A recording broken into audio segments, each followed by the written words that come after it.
Buenos días mis hermanos, amados en Cristo. Bueno, ya iniciamos esta carrera también del estudio del primer libro de Corintios. Estábamos escuchando el día viernes a nuestro hermano Alexander que nos hablaba de ese capítulo 1, ese mensaje del apóstol Pablo al pueblo de Corinto. Y escuchábamos esa exhortación con la que iniciaba Pablo a los miembros de la iglesia, una exhortación bien importante, ¿no? Y bien para reflexionar. Sabemos que el pueblo la iglesia en Corinto estaba dividida. Por eso es la importancia del mensaje de Pablo y la necesidad que él ve para hacerle esa exhortación a los miembros de la iglesia, ¿no? Si regresamos al capítulo 1, allí en el versículo 12, pues Pablo les dice en el versículo 12, quiero decir que algunos de ustedes afirman, yo soy de Pablo, otros yo soy de Apolo, otros yo soy de Cefas y otros yo soy de Cristo. Y él les pregunta, ¿acaso Cristo está dividido? ¿Fue crucificado Pablo en favor de ustedes o fueron bautizados en el nombre de Pablo? Y él dice, gracias a Dios yo no los bauticé, sino entonces también, imagínense, dirían entonces ellos que soy de Pablo. Y es bien importante esa reflexión a la que Pablo llama a la iglesia, puesto que a veces, bueno, nosotros venimos del mundo, mayoría. Yo siempre doy gracias a Dios también por aquellos miembros que nacieron dentro de una familia cristiana y crecieron dentro de la familia de Cristo, así como vemos a nuestros niños en los domingos asistiendo a las clases dominicales. Pero a veces cuando venimos del mundo, ese discernimiento todavía no está tan maduro y ese es el llamado que Pablo hace. Pero ya pasando al capítulo 2, que es lo que nos concierne el día de hoy, vemos que en esos dos primeros capítulos Pablo hace una exhortación, un llamado de atención, pero como buen discípulo, como buen apóstol, como buen líder, él sabe diferenciar no solamente la exhortación, que es lo que también tenemos que reflexionar el día de hoy, que un miembro de la iglesia, un discípulo, eh, si bien llega el momento de la exhortación, del llamado de atención, así como podemos hacer un llamado de atención, también tenemos que dar una solución, un aporte, una reflexión, un mensaje también de esperanza. Eh, Creo, ayer Beto nos hablaba de eso en el sermón, ¿no? En su mensaje, en el mensaje de Dios, y decía, ¿quién de nosotros cuando somos regañados por nuestra esposa o recibimos un llamado de atención en cualquier ámbito, nos quedamos tranquilos y reflexionamos? Y es que cuando se hace un llamado de atención, también se debe dar un aporte a una solución, se debe dar una solución a alguna situación que esté atravesando o que estemos atravesando. Y eso es lo que hace Pablo en este capítulo 2. Porque, como decía, venimos del 1 donde él hace esa exhortación, pero ya en el 2, él nos habla de cuál es la solución para evitar, en este caso, esas divisiones en las que estaba la iglesia en esos tiempos. Entonces, el capítulo 2, pues bueno, en sí son 16 capítulos y yo quería iniciar leyendo los primeros 5 versículos. Dice, estoy leyendo la versión Dios habla hoy, dice, pero hermanos, cuando yo fui a hablarles del designio secreto de Dios, lo hice sin hacer alardes de retórica o de sabiduría. Y estando entre ustedes, no quise saber de otra cosa sino de Jesucristo, y más estrictamente de Jesucristo crucificado. El 3 dice, me presenté ante ustedes débil y temblando de miedo. La Reina Valera dice, y estuve entre vosotros con debilidad y mucho temor y temblor. ¿A qué se refiere aquí Pablo? Eso lo podemos ver en Hechos 18, capítulo 18, versículo 9, cuando en el capítulo 18 Pablo se va a Corinto y él explica allí que él estaba temeroso y Dios en visión, dice 18:9 Hechos, dice, y Dios en visión de la noche, en una visión, le dice a Pablo que tranquilo, que te quedes en calma, que yo estoy contigo. Y eso me hace recordar mucho también, la semana pasada terminamos de leer el libro de Deuteronomio, cuando Moisés, finalizando el libro, le dice a Josué que se quede tranquilo, que Dios va a estar con él. Igualmente en el primer capítulo de Josué, específicamente entre los versículos 1 y 9, Dios le dice a Josué, no tengas temor, yo estoy contigo. Y ayer también en el sermón, en ese bello sermón, se habló del libro de los Salmos, en el capítulo 46. Quiero, quiero ir allí un momentico porque también es un ejemplo de lo que Pablo está diciendo allí en Salmos 46, versículos 7 al 11. Dice, el Señor Todopoderoso está con nosotros, el Dios de Jacob es nuestro refugio. Y aquí es donde Pablo ya allí dice en ese versículo 3 de la primera de Corintios que él estaba lleno de temblor y estaba temeroso. Y es que el pueblo de Cristo y las personas cuando decidimos seguir a Jesús y tenemos estas oportunidades de que Dios nos da la oportunidad de también de hablarles a la iglesia, pues siempre pasa, siempre vamos a tener ese temor, vamos a tener esos nervios.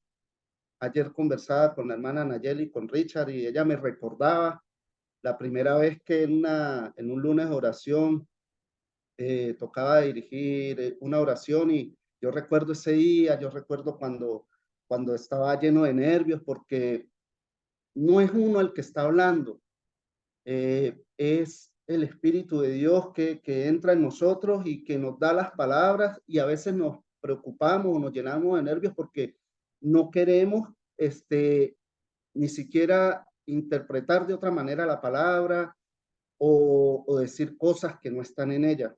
Y yo creo que a cada uno de nosotros nos pasa cuando tenemos que dirigir alguna oración, alguna alabanza, dirigir la cena, la ofrenda, dirigir el sermón.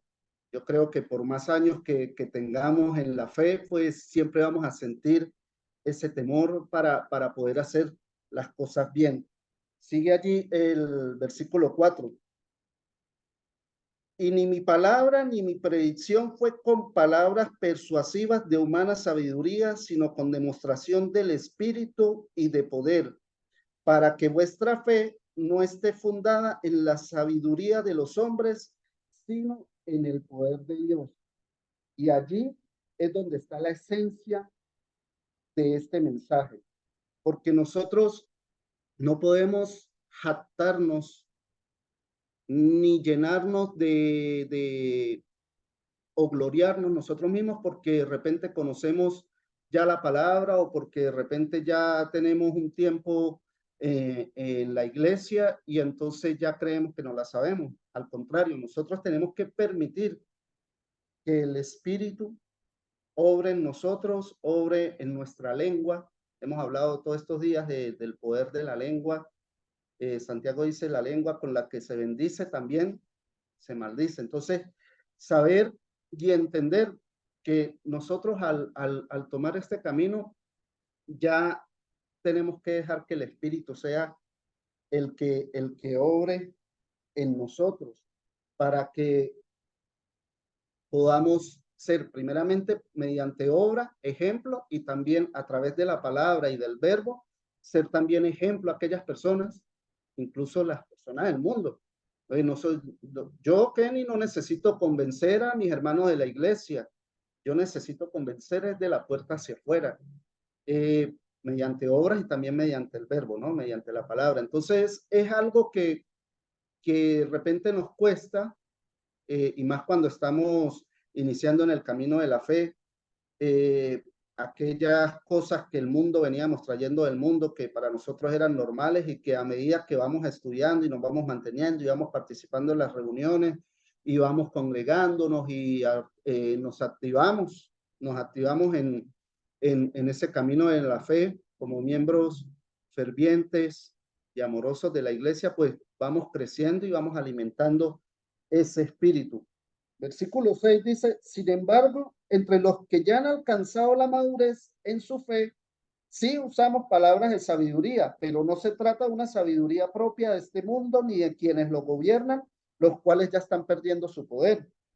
Se trata más bien de la sabiduría oculta de Dios, del designio secreto que Él desde la eternidad ha tenido para nuestra gloria.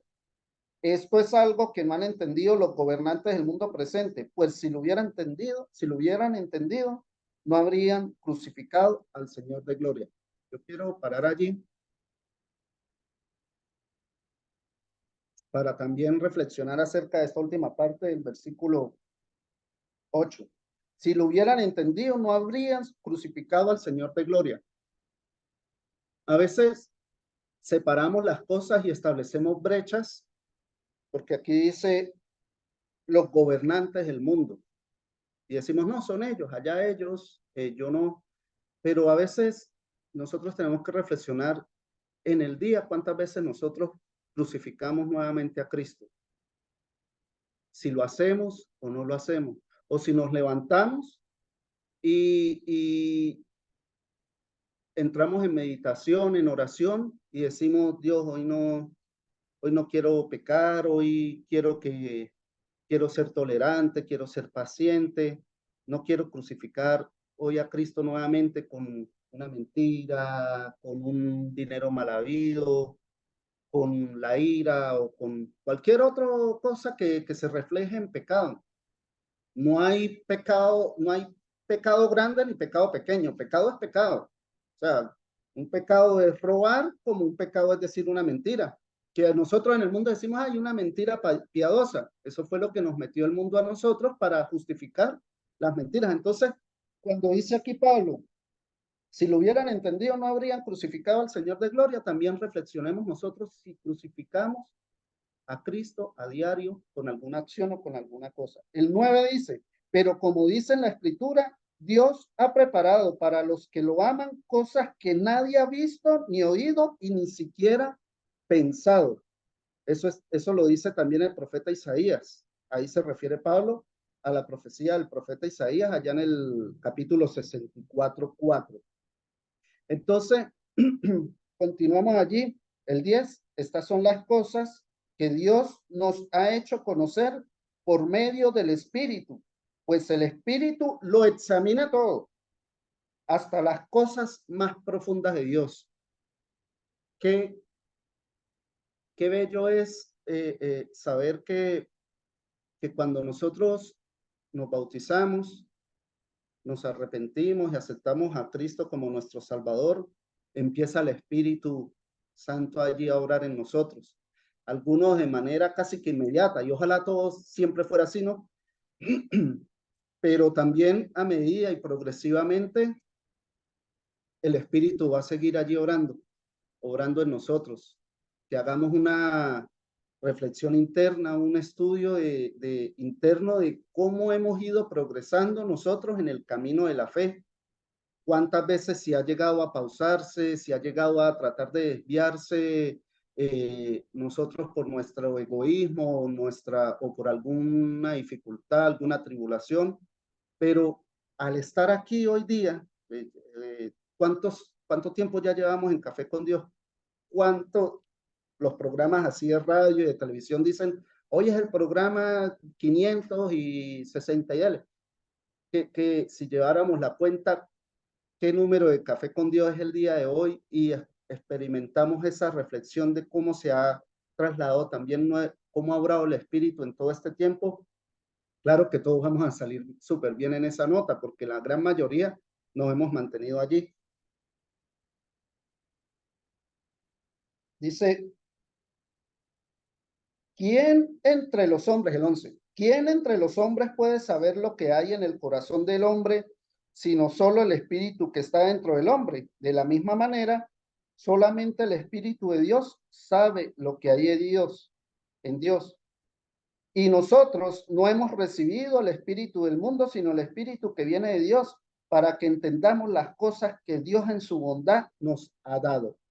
Y es que el espíritu de Dios no lo vamos a entender nosotros si estamos en el mundo.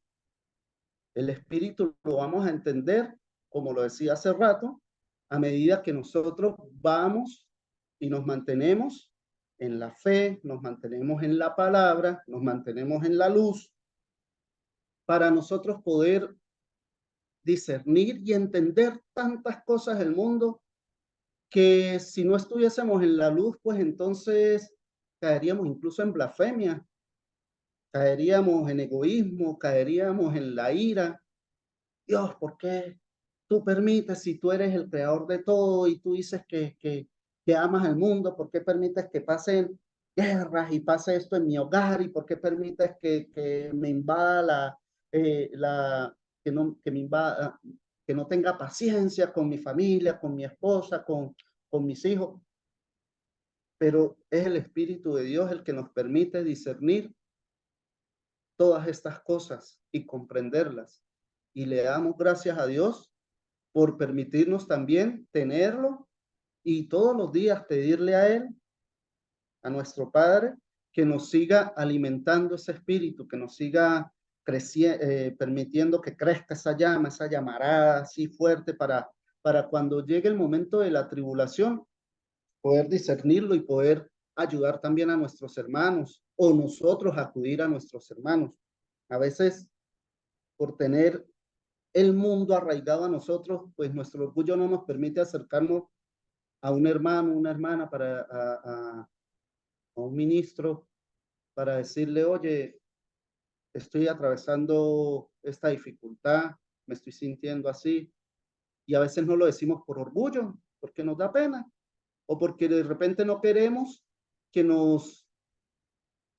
que nos llamen la atención, porque a veces queremos que nos digan lo que queremos escuchar, y eso lo permite el orgullo, pero el Espíritu Santo nos da esa capacidad para nosotros tener esa valentía, porque Dios nos permite también ser valientes, nos da esa valentía, así como Pablo dice en el 3, que estuvo temeroso y lleno de temblor, pero Dios fue el que le dio esa valentía y ese temple para visitar al pueblo de Corinto, y le da la valentía para escribir nada más y nada menos que 13 cartas, que es la gran mayoría del Nuevo Testamento.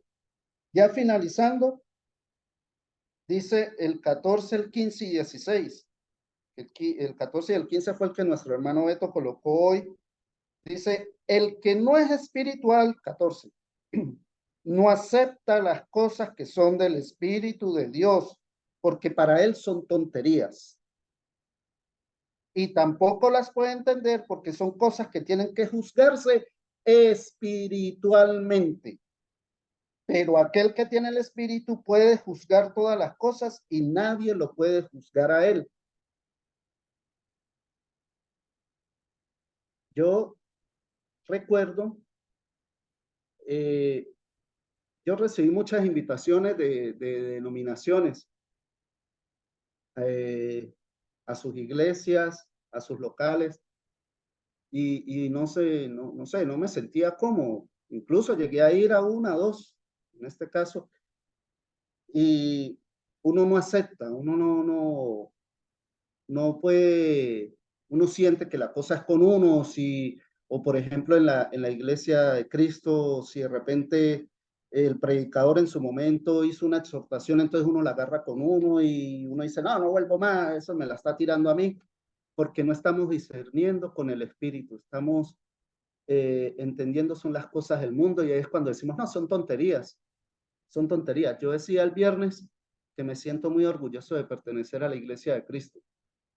Lo decía y me siento orgulloso de nuestros ministros, me siento muy orgulloso de nuestras hermanas que día a día planifican las actividades, arreglan el local, enseñan a los niños. Y cuando hay actividades fuera de la iglesia, bueno, que siguen siendo de la iglesia, pero fuera del local, me sentía muy orgulloso de todos porque entendía aún más y el Espíritu nos mostraba de que estamos donde tenemos que estar. El 16 dice, pues la Escritura dice, ¿quién conoce la mente del Señor? ¿Quién podrá instruirle? Sin embargo, dice la versión Dios habla hoy, nosotros tenemos la mente de Cristo. Qué tarea y qué orgullo, ¿no? Qué orgullo porque al recibir el Espíritu y trabajar en él, porque no es nada más bautizarnos y ya, al recibir el Espíritu, vamos adquiriendo la mente de Cristo. Y ahí es cuando decimos, ¿cómo actuaría Cristo ante una ofensa que me hizo un hermano o ante algo que no me gustó? ¿Cómo actuaría Cristo? Entonces ahí es donde viene ese discernimiento. Pero ya cuando empezamos a pensar de esa manera, de que qué pensaría Cristo, ya estamos trayendo a nosotros esa mente de la que Pablo nos habla aquí, que es la mente de Cristo, mis hermanos. Gracias a Dios por darnos el Espíritu. Me acuerdo mucho de un himno, una alabanza que dice, Espíritu de Dios, llena mi vida, llena mi alma, llena mi ser, y lléname con tu presencia, lléname. Qué grandeza es día a día levantarnos, conectarnos al café con Dios y ver que ante algo que para el mundo es insignificante, ay, mira, están conectados por internet. El Espíritu de Dios nos permita a través de estas pantallas o como dice Ember, a través de los vidrios, recibir también el mensaje y el Espíritu de Dios obrar en cada uno de nosotros, hermanos. Les amo infinitamente y nuevamente les digo, estoy orgulloso de pertenecer a la Iglesia de Cristo y día a día recibir la gracia, porque es la gracia de Dios a través del Espíritu Santo. Vamos a orar. Dios, Padre amado, Padre celestial, Señor Todopoderoso, te damos gracias, Señor, gracias por tu grandeza, gracias por tu amor, Señor, por día a día permitirnos abrir los ojos e iniciar un día aferrado a ti y de tu mano. Gracias por darnos el don del Espíritu Santo, Señor. Gracias por permitirnos conocer tu iglesia, Señor, formar parte de ella y permítenos que a través de nuestra palabra, con humildad y nuestras obras, podamos ser luz también a aquellas personas que aún no te conocen, Señor. Bendice a cada uno de los miembros de tu iglesia, Señor. Bendice a tu iglesia de Cristo acá en San Cristóbal y en todas partes donde esté un miembro de tu iglesia, Señor, y permite que ese espíritu siga creciendo, ese mensaje y que la mente de Cristo se mantenga en cada uno de nosotros, Señor. Te pedimos por los enfermos, te pedimos por Raúl Solís, Señor, bendícelo a él también y a cada uno de los que estamos aquí presentes. En el nombre de tu Hijo amado, nuestro Señor Jesucristo, te hacemos esta oración y te damos las gracias. Amén.